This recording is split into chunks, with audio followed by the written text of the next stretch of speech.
अस्सलाम वालेकुम। ये 4.2 का 58 क्वेश्चन है।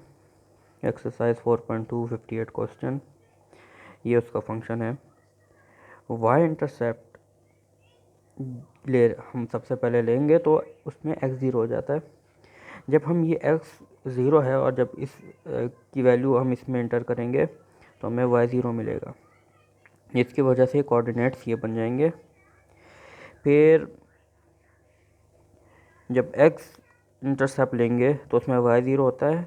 अब y ज़ीरो है तो इसकी इक्वल रख दिया, क्योंकि हमें पता है कि मान ये जो होता है ये y के इक्वल ही होता है। ये पी एक्स वाई के इक्वल होता है फंक्शन। तो फिर ये ज़ीरो है, बाकी फंक्शन ये रहा। अब जब हमने इसमें से x3 कॉमन लिया, क्योंकि बाकी कुछ कॉमन आ नहीं रहा, x3 कॉमन लिया तो अब ये ज़ीरो हो जाएगा। इसके अंदर हमें पता है जितनी पावर होती है उतना रूट्स होते हैं, लेकिन यहाँ पे रूट्स क्यों नहीं आए बाकी दो? इस वजह से है क्योंकि बाकी इमेजिनरी हैं, सिर्फ एक जो रियल है वो ये आ गया। ये 4.9 आ गया, ये तो पता चल ही जाएगा कि ये रूट्स है और ये एक्स की वैल्यू। अब हम लेंगे क्रिटिकल वैल्यू।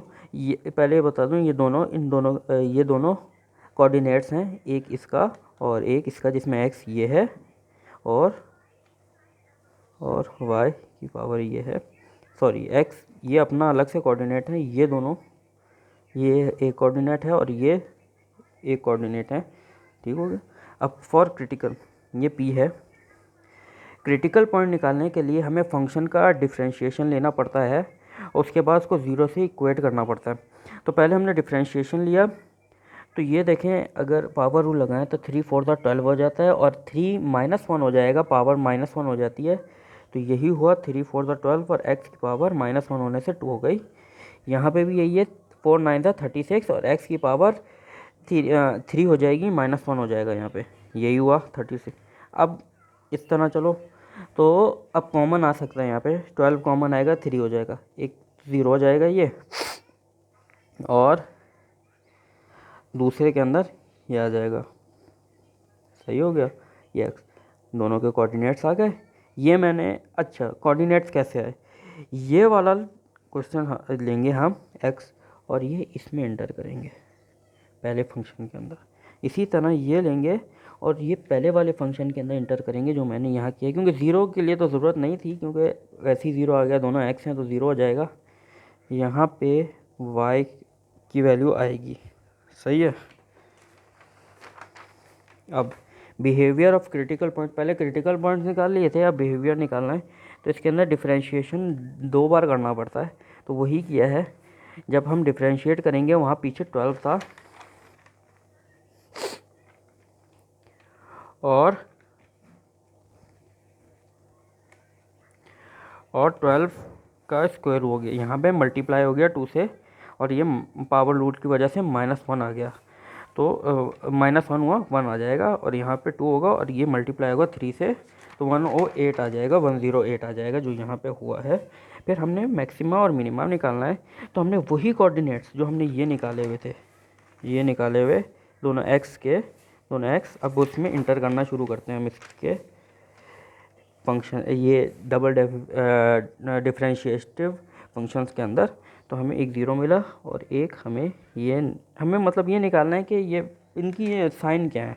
तो जब हम ये देखो -4 आ जाता है, ये माइनस नेगेटिव हो जाता है, तो इस वजह से हमें पता चला कि x के ऊपर ये नेगेटिव है, लेकिन ये है मैक्सिमा जो होता है ना इस तरह का, फिर कर्व आ जाता है, तो जिस तरह का, तो जब ये कर्व आ जाता है मतलब कि अनहैप्पी फेस बन जाता है।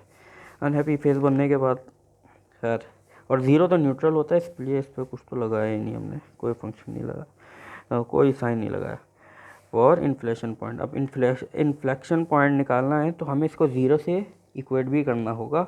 यहाँ पे इन्फ्लेक्शन पॉइंट निकाला, हमें दो चीज़ें, जब 0 से इक्वेट करेंगे कॉमन आएगा, ये हमने सारा दोनों रूट्स निकाले। हमने जब इसको फिर दोबारा वो पहले वाले फंक्शन में डालना है जो ये है। सही है। तो जब दोनों x थे तो 0 ही हो जाएगा, ये होगा, इसमें डाला और ये मैंने यहाँ पे सॉल्व भी किया है, तो ये आंसर आया ये। लेकिन इसको मैं डेसिमल में नहीं लेके जा रहा, मेरे लिए अपनी आसानी के लिए। अब एंड बिहेवियर निकाला, तो एंड बिहेवियर कैसे निकलेगा कि हमें वो मेन फंक्शन लेना पड़ेगा जो पहले था, ये वाला फंक्शन जो मेन फंक्शन है ये ले लिया, और फिर इस मेन फंक्शन को लेने के बाद हमें इसको इसमें डालना है, हमें पॉजिटिव इन्फिनिटी एक्स की वैल्यू लेनी है और नेगेटिव इन्फिनिटी लेनी है। तो जब पॉजिटिव इन्फिनिटी हम लेंगे तो हमें ये पता चलेगा कि इसके अंदर कोई एसिम्पटोट्स नहीं आएंगे, क्योंकि ये कोई रैशनल फंक्शन नहीं है, किसी के डिवाइड करने से ज़ीरो नहीं आता। तो इस वजह से, क्योंकि पॉलिनॉमियल है तो इसके अंदर इस तरह कुछ नहीं होने वाला, एसिम्पटोट नहीं आएंगे। चलो, जब हमने इसमें पॉजिटिव इन्फिनिटी डाली, ये पावर 4 है, ये पॉजिटिव हो जाएगा। जब माइनस लगेगा 9 तो ये हो जाएगा नेगेटिव इन्फिनिटी। तो हमें पता चलेगा कि एक जो होगा वो नेगेटिव तरफ जा रहा होगा, सही है। फिर जब हमने इसी तरह नेगेटिव वाला डाला, इन्फिनिटी डाली, तो हमें ये फिर दोबारा से पॉजिटिव हो जाएगा, क्योंकि ये 4 है, इवन पावर है तो फिर पॉजिटिव हो जाता है। लेकिन यहाँ पे नेगेटिव साइन लगने की वजह से नेगेटिव हो जाएगा, मतलब दोनों तरफ से नीचे ही जाएगा। दोनों जो वो लाइंस होती हैं ग्राफ, एक या तो इंक्रीजिंग होती है डिक्रीज, दोनों हालात के अंदर ये इन्होंने जाना थर्ड और फोर्थ क्वाड्रेंट के अंदर है जो नेगेटिव होते हैं। तो ये है, आगे चलते हैं। अब ये मैंने अपना ग्राफ बनाया है, ये तमाम पॉइंट्स ज़ीरो तो अमूमन हर एक में आया, तो ये तो पक्का यहाँ पे ठुका हुआ है।